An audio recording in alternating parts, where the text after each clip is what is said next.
कोई हम पर युद्ध थोपेगा, हमारी सुरक्षा में सेंध लगाएगा, भारत के अंदर आतंकवाद को प्रेरित और प्रोत्साहित करेगा, तो उसका जवाब सर्जिकल स्ट्राइक, एयर स्ट्राइक और ऑपरेशन सिंदूर ही होंगे। यह भारत ने अपनी ताकत के माध्यम से, मेड इन इंडिया की ताकत के माध्यम से करके दिखाया है और दुनिया ने इस ताकत का एहसास अभी हाल ही में हुए इन कार्यक्रमों के माध्यम से देखा है। कार्यकाल के सफलतम 11 वर्ष पूरे हो रहे हैं, तब जापान की अर्थव्यवस्था को पछाड़ करके भारत दुनिया की चौथी बड़ी अर्थव्यवस्था हो रहा है। भारत की अर्थव्यवस्था दुनिया की अकेली अर्थव्यवस्था है जो 1 दशक में दुगनी हुई है। भारत दुनिया का पहला देश है जिसने अपनी पर कैपिटा इनकम यानी प्रति व्यक्ति आय दोगुने से अधिक की है पिछले 10 वर्ष के अंदर। आजादी के अमृत महोत्सव वर्ष में देश की जनमानस को प्रधानमंत्री मोदी जी ने विकसित भारत का जो मंत्र दिया, इसके लिए प्रधानमंत्री मोदी जी ने 5 प्रण और 11 संकल्प प्रत्येक भारतवासी को याद कराए थे। मोदी सरकार के 11 साल पूरे होने पर उत्तर प्रदेश के मुख्यमंत्री योगी आदित्यनाथ ने पाकिस्तान को खुली चुनौती दे दी है। उन्होंने ये कहा कि अगर जबरदस्ती कोई हम पर युद्ध थोपता है तो उसका अंजाम ऑपरेशन सिंदूर होगा। इतना ही नहीं, मुख्यमंत्री योगी ने एक प्रेस कॉन्फ्रेंस का आयोजन करते हुए बकायदा मोदी सरकार के 11 सालों में जो जो विकास कार्य हुए हैं उसको गिनाया। इसी के साथ ही ये भी कहा कि कैसे 11 वर्षों में आज भारत जो है वो एक बड़ी अर्थव्यवस्था के रूप में मजबूत हुआ है और देश की चौथी अर्थव्यवस्था बन चुका है। इतना ही नहीं, धार्मिक स्थलों को लेकर के भी जो पुनर्उद्धार किए गए हैं इसको लेकर के भी मुख्यमंत्री ने जिक्र किया और प्रधानमंत्री मोदी के ओर से जो कार्य किए गए हैं उसकी जमकर सराहना की। बता दें कि प्रेस कॉन्फ्रेंस को संबोधित करते हुए मुख्यमंत्री ने कहा कि बीते 11 वर्षों में कई ऐतिहासिक काम हुए। मुख्यमंत्री ने कहा कि वैश्विक मंच पर देश की छवि मजबूत हुई, एक भारत श्रेष्ठ भारत की परिकल्पना भी साकार हुई है। सुनिए क्या कुछ मुख्यमंत्री ने कहा। कोई हम पर युद्ध थोपेगा, हमारी सुरक्षा में सेंध लगाएगा, भारत के अंदर आतंकवाद को प्रेरित और प्रोत्साहित करेगा, तो उसका जवाब सर्जिकल स्ट्राइक, एयर स्ट्राइक और ऑपरेशन सिंदूर ही होंगे। यह भारत ने अपनी ताकत के माध्यम से, मेड इन इंडिया की ताकत के माध्यम से करके दिखाया है और दुनिया ने इस ताकत का एहसास अभी हाल ही में हुए इन कार्यक्रमों के माध्यम से देखा है। इसके अलावा मुख्यमंत्री योगी आदित्यनाथ ने पाकिस्तान को खुली चुनौती देते हुए कहा कि अब हमने आतंकवाद के प्रति अपनी प्रतिक्रिया के बारे में 2014 के पहले की अपनी प्रकृति को बदल दिया है। भारत शांति का पक्षधर है। पीएम मोदी ने एक नया सामान्य दे करके पूरी अवधारणा को बदल दिया है। हम दोस्तों के साथ शांति से रहेंगे, लेकिन अगर कोई हम पर युद्ध थोपता है तो हमारे देश में आतंकवाद को बढ़ावा देता है और हमारी सुरक्षा के लिए खतरा बनाता है तो जवाब सर्जिकल स्ट्राइक, एयर स्ट्राइक और ऑपरेशन सिंदूर होगा। हमने इसे मेड इन इंडिया द्वारा दिखाया है और पूरी दुनिया ने भारत की ताकत को भी देखा है। सुनिए क्या कुछ ऑपरेशन सिंदूर और पाकिस्तान पर मुख्यमंत्री योगी ने कहा। राष्ट्रीय एकता और अखंडता के प्रति हमारी प्रतिबद्धता और सुरक्षा और आतंकवाद के मुद्दे पर जीरो टॉलरेंस भी भारत ने 140 करोड़ भारतवासियों ने देखा है। प्रधानमंत्री मोदी जी के नेतृत्व की सरकार के 11 वर्ष का कालखंड ऐसे समय में पूरा हो रहा है जब पूरी दुनिया ने भारत की सैन्य शक्ति की पाकिस्तान में टेस्टेड और दुनिया के द्वारा ट्रस्टेड उस ताकत को देखा है जो अभी ऑपरेशन सिंदूर के माध्यम से हम सबको देखने को मिला है। मित्रों, अब वह प्रवृत्ति नहीं जो 2014 के पहले होता था आतंकवाद के मुद्दे पर, कि भारत तो केवल शांति का पक्षधर है, हर हाल में हमें शांति की रट लगाने की जो आदत 2014 के पहले पड़ गई थी, मोदी जी ने न्यू नॉर्मल के माध्यम से उस अवधारणा को पलट करके सज्जनों के साथ, मित्रों के साथ हम लोग शांति से, सौहार्द के साथ विकास की बात करेंगे। अर्थव्यवस्था का जिक्र करते हुए यूपी के सीएम योगी आदित्यनाथ ने कहा कि पीएम मोदी के कार्यकाल के 11 वर्ष पूरे होने पर 2014 से पहले हम एक कमजोर और अस्थिर अर्थव्यवस्था थे। भारत दुनिया के 11वें स्थान पर आता था। पिछले 11 वर्षों में ये ऊपर आ चुका है और अब दुनिया की चौथी सबसे बड़ी अर्थव्यवस्था है। जब भारत अपना 75वां स्वतंत्रता दिवस मना रहा था, तब प्रधानमंत्री मोदी के नेतृत्व में हमने ब्रिटेन को पीछे छोड़ दिया, जिस देश ने लगभग 200 वर्षों तक भारत पर शासन किया था। भारत एकमात्र ऐसी अर्थव्यवस्था है जो एक दशक में दोगुनी हो चुकी है। सुनिए क्या कुछ मुख्यमंत्री ने भारत की बढ़ती अर्थव्यवस्था को लेकर के कहा। कार्यकाल के सफलतम 11 वर्ष पूरे हो रहे हैं, तब जापान की अर्थव्यवस्था को पछाड़ करके भारत दुनिया की चौथी बड़ी अर्थव्यवस्था हो रहा है। भारत की अर्थव्यवस्था दुनिया की अकेली अर्थव्यवस्था है जो एक दशक में दुगनी हुई है। भारत दुनिया का पहला देश है जिसने अपनी पर कैपिटा इनकम यानी प्रति व्यक्ति आय दोगुने से अधिक की है पिछले 10 वर्ष के अंदर। 2013-14 में भारत की प्रति व्यक्ति आय यह केवल 79,000 रुपये थी, 79,000 थी, और आज यह बढ़कर के लगभग 2.5 लाख हुई है।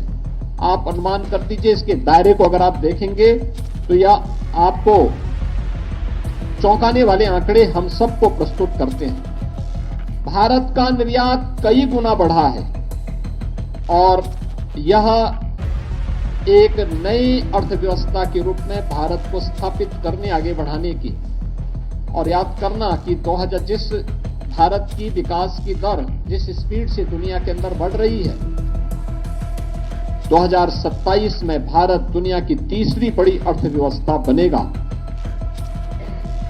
तीसरी बड़ी अर्थव्यवस्था बनने के लिए 2027 का एक टारगेट भी प्रधानमंत्री मोदी जी ने भारतवासियों के सामने, भारत के नागरिकों के सामने पहले ही प्रस्तुत कर दी है।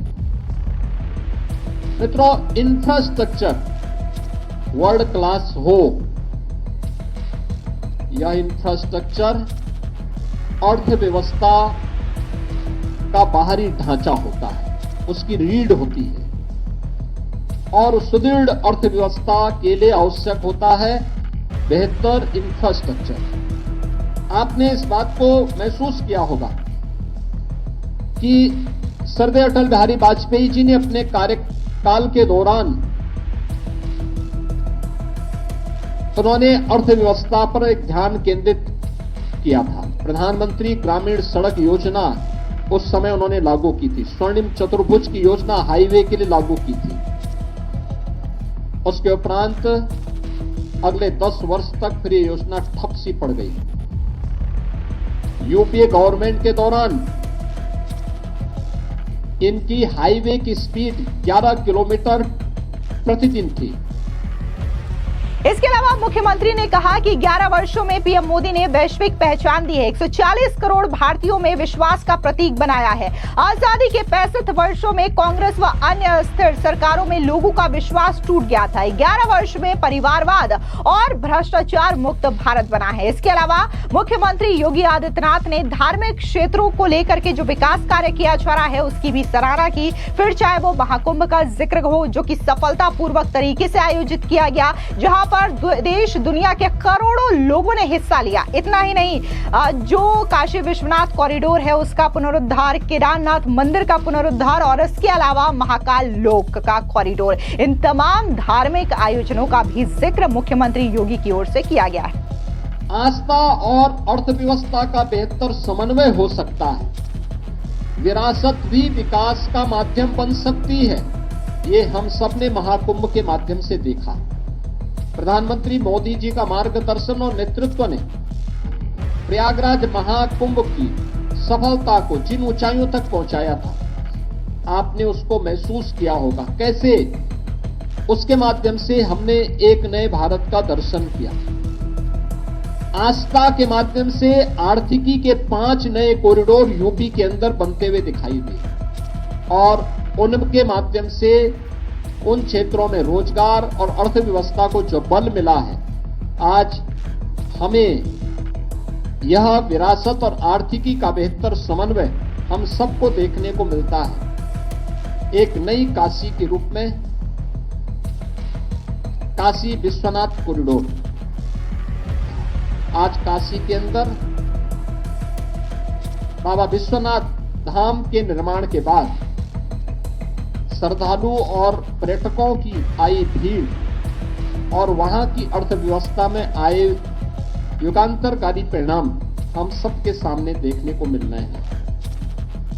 नमामि गंगे परियोजना का परिणाम महाकुंभ की सफलता के रूप में हम सब देख सकते हैं। काशी विश्वनाथ धाम काशी के साथ साथ आसपास के जनपदों की अर्थव्यवस्था को भी एक नई गति दे रहा है।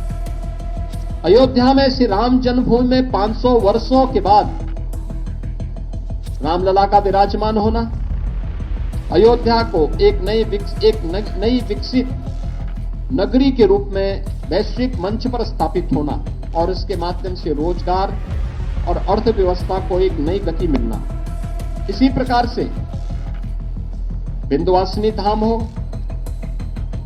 नेमिष धाम हो, सुख तीर्थ हो, मथुरा वृंदावन, चित्रकूट या अन्य सभी पवित्र स्थलों के विकास के साथ साथ देश के अंदर महाकाल का महालोक हो, केदारपुरी और बद्रीनाथ धाम जैसे पवित्र धामों के सुंदरीकरण और वहां पर बुनियादी सुविधाओं को सुदृढ़ करने की कार्रवाई हो, ये सभी हम सब ने देखे ही हैं और इन पर निरंतर कार्य हो रहा है। पहली बार आजाद भारत में कार्य हुआ है। सोमनाथ के मंदिर का नया स्वरूप प्रधानमंत्री मोदी जी के विजन का मूर्त रूप है। तो देश के अंदर पहली बार लौह पुरुष सरदार वल्लभ भाई पटेल की दुनिया की सबसे ऊंची प्रतिमा केवड़िया गुजरात में सरदार सरोवर तट पर, नर्मदा जी के तट पर स्थापित होना, यह भारत की विरासत के प्रति सम्मान का। बाबा साहब भीमराव अंबेडकर के पंच तीर्थों की स्थापना का कार्य उत्तर प्रदेश के अंदर संत रविदास जी की जन्मभूमि चीर गोवर्धन का विकास, या फिर भगवान राम को हम तक पहुंचा, हम सभी आम जनमानस की मुक्तिदाता के रूप में प्रस्तुत करने वाले महर्षि वाल्मीकि की पावन साधना स्थली लालापुर को के विकास का कार्य हो, ये सभी हम सबको आज वहां पर देखने को, ये सभी कार्य हम सबको देखने को मिल रहा है। देश के अंदर अगर हम देखें तो चाहे वह प्रधानमंत्री संग्रहालय के माध्यम से देश के पूर्व सभी प्रधानमंत्रियों के देश के लिए जीवन और उनके योगदान की निष्पक्ष रूप से प्रदर्शित करने का कार्य हो, या फिर नेताजी सुभाष चंद्र बोस का भारत के स्वतंत्रता आंदोलन में किए गए योगदान के प्रति कृतज्ञता ज्ञापित करने का कार्य इंडिया गेट के पास उनकी भव्य प्रतिमा के अनावरण के माध्यम से, या जलियांवाला बाग परिसर के पुनरुद्धार के कार्य हो, ये सभी इस बात का उल्लेख करते हैं कि प्रधानमंत्री मोदी जी ने विरासत को विकास के साथ जोड़ने का जो कार्य किया वह हम सबके सामने है। 15 नवंबर की तिथि जनजातीय गौरव दिवस के रूप में भगवान बिरसा मुंडा की जयंती के रूप में मनाया जाए, इसके लिए उनके जनजातीय विरासत को हम संरक्षित करने का कार्य म्यूजियम के माध्यम से भी प्रस्तुत करें। लोक माता अहिल्याबाई की 300वीं जयंती का कार्यक्रम पूरे भारत अखिल भारतीय स्तर पर लोक माता की दूरदर्शिता के अनुरूप हम लोग आयोजित करें। ये कार्यक्रम जिस भव्यता के साथ हुए हैं, ये सभी आज उन कार्यक्रमों को जोड़ने के कार्यक्रम है ही।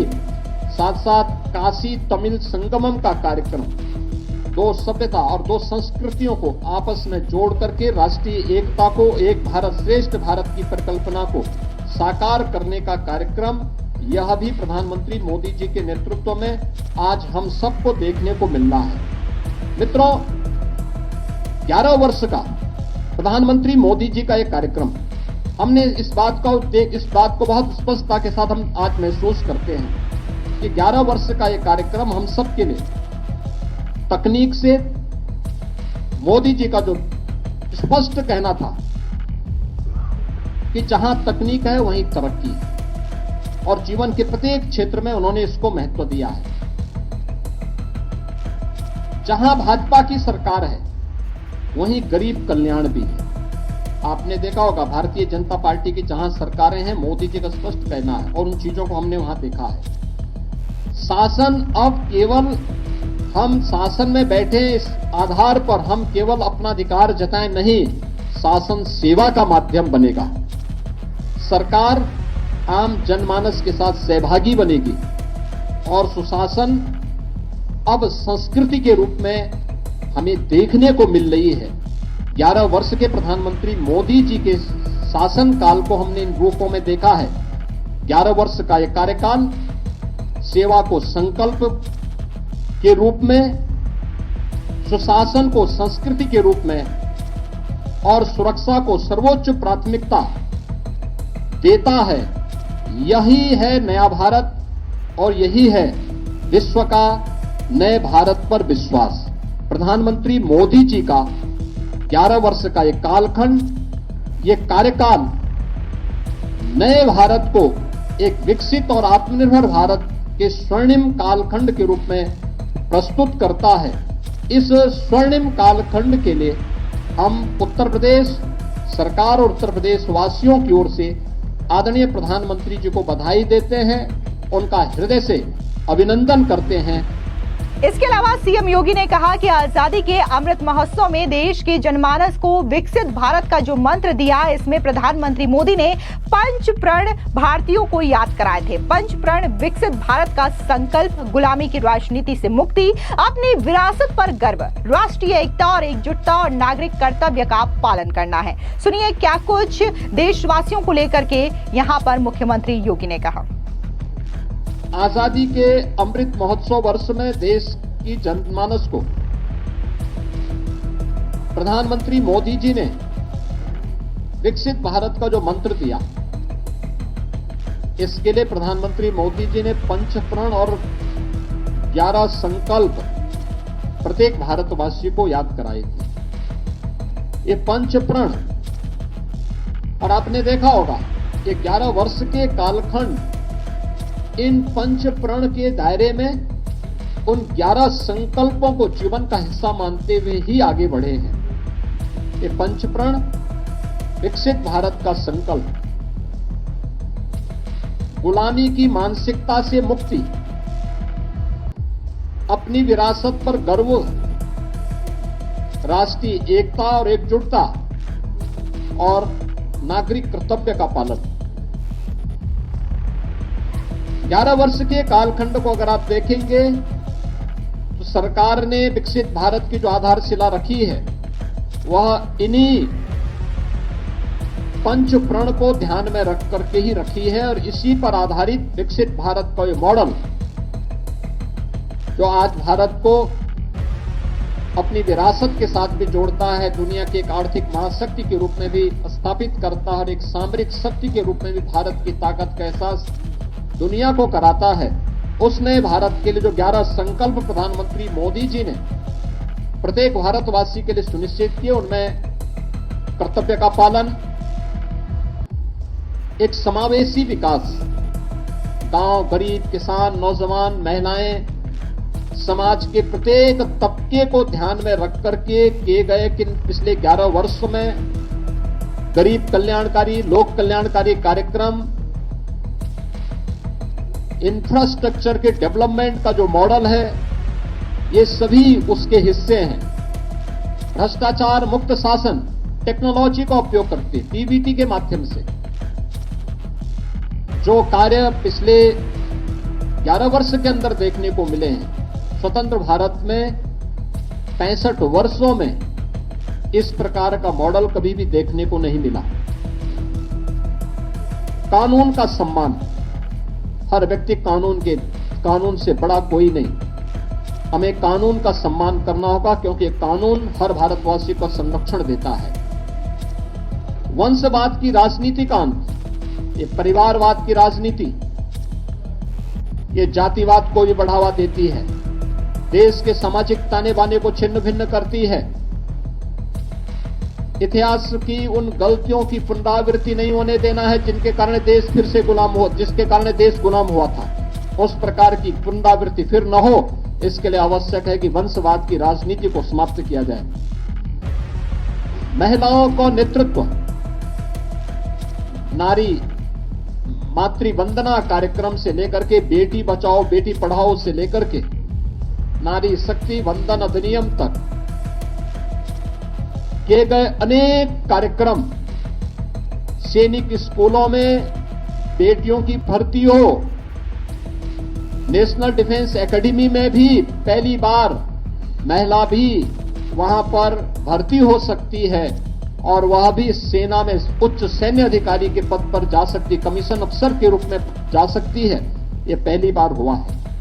संविधान का सम्मान, बाबा साहब भीमराव अंबेडकर के द्वारा बनाए गए संविधान का हर हाल में सम्मान होगा और इसके लिए प्रधानमंत्री मोदी जी ने 26 नवंबर की तिथि को संविधान दिवस के रूप में पूरे देश के अंदर 2015 से इस तिथि को आयोजन करने की कार्रवाई ये पहली बार हुआ। आरक्षण की सुरक्षा, सामाजिक दृष्टि से जो भी पिछड़े हैं, दलित हैं, वंचित हैं, उनको इस संविधान प्रदत्त सुविधा का अधिकार मिलना ही चाहिए। हर हाल में यह अधिकार उनको मिले, इसके लिए उनकी सुरक्षा, राज्यों में बिना भेदभाव के विकास की प्रक्रिया को आगे बढ़ा करके उनके समग्र विकास को आगे बढ़ाने का कार्य हो, या सामाजिक न्याय को सुनिश्चित करना और एक भारत श्रेष्ठ भारत के निर्माण के लिए किए गए प्रयास, ये 11 संकल्प हैं जिसे ध्यान में रख करके पिछले 11 वर्ष के अंदर प्रधानमंत्री मोदी जी के नेतृत्व में हम सब ने एक नए भारत का दर्शन किया है। आपको बता दें कि मोदी सरकार के केंद्र में 11 वर्ष पूरे हो चुके हैं। ऐसे में प्रधानमंत्री मोदी के 11 वर्षों को लेकर के पार्टी के राष्ट्रीय अध्यक्ष जेपी नड्डा ने भी एक प्रेस कॉन्फ्रेंस किया था और उन्होंने बताया कि 11 वर्षों में भारत ने कैसे ऐतिहासिक काम किए हैं, ऐतिहासिक फैसले मोदी सरकार की ओर से लिए गए और अब जिस तरीके से मुख्यमंत्री योगी आदित्यनाथ ने भी मोदी सरकार के विकास कार्यों की गिनती करवाई है, जाहिर तौर पर विपक्ष और राहुल गांधी बार बार जो सवाल पूछते हैं उनकी बोलती बंद हो गई होगी। फिलहाल इस पूरी खबर पर आपकी क्या राय है, कमेंट सेक्शन में जरूर बताएं। धन्यवाद।